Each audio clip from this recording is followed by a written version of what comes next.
Thank you honourable chairman sir. आपने मुझे एक महत्वपूर्ण बिल पे बात करने का अवसर दिया है तो मैं आपकी आभारी हूँ। 125 साल बाद एक रिफॉर्म आ रहा है, उसका हम स्वागत करते हैं।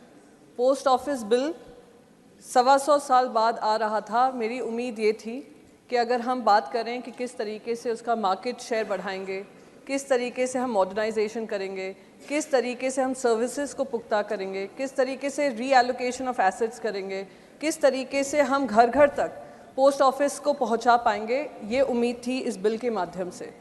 पर अनफॉर्चुनेटली क्लॉज 9 और क्लॉज 10, मैं मानती हूँ रिफॉर्म के आड़ में हम ऐसे क्लॉजेस डाल रहे हैं जो सर्वेलेंस से कम नहीं है।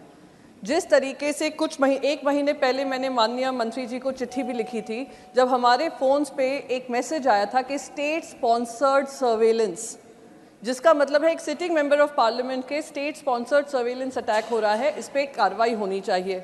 इन्वेस्टिगेशन कुछ नहीं हुआ है, आज तक मुझे उनकी चिट्ठी का जवाब भी नहीं मिला है। सेम चीज़ अब हम यहाँ पे देख रहे हैं पर्सनल डेटा प्रोटेक्शन बिल में, नेशनल सिक्योरिटी की आड़ में सर्वेलेंस, इसके आड़ में सर्वेलेंस। और सर्वेलेंस यहाँ पे क्या इंटरसेप्शन क्या क्या कह रहा है, किस किस चीज़ों पे इंटरसेप्शन कर सकते हैं, under which rules, security of the state, friendly relations with foreign states, public order, emergency, public safety, contraventions of the provision of this bill और एनी अदर लॉज। इमरजेंसी को गाली देने वाले आज इमरजेंसी की आड़ में आपका वो कर सकते हैं, इंटरसेप्शन कर सकते हैं पार्सल्स का।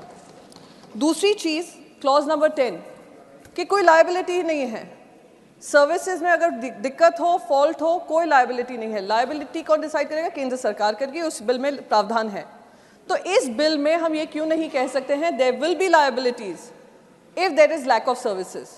ये मुझे इस बात से बड़ी दिक्कत है कि सरकार डिसाइड करेगी कि किस तरीके से लायबिलिटीज डिसाइड होंगी। खुली छूट दी जा रही है डायरेक्टर जनरल साहब को और उनके ऑफिसर्स को कि इंटरसेप्शन के नाम पे वो गुड्स को डैमेज भी कर सकते हैं, लेटर्स खोल सकते हैं, प्रिवेसी का हनन हो सकता है, पर कोई कार्रवाई नहीं की जाएगी।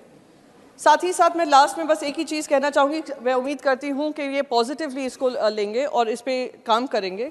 पर साथ ही साथ मैं लास्ट में बस एक चीज़ कहना चाहती हूँ सर कि सर्वेलेंस हो, इंटरसेप्शन हो, नेशनल सिक्योरिटी की आड़ में ऑपोजिशन को दबाने का काम किया जाए, लोगों को चुप कराने का काम किया जाए, ये डेमोक्रेसी के खिलाफ है और हमारे संवैधानिक अधिकारों के खिलाफ है।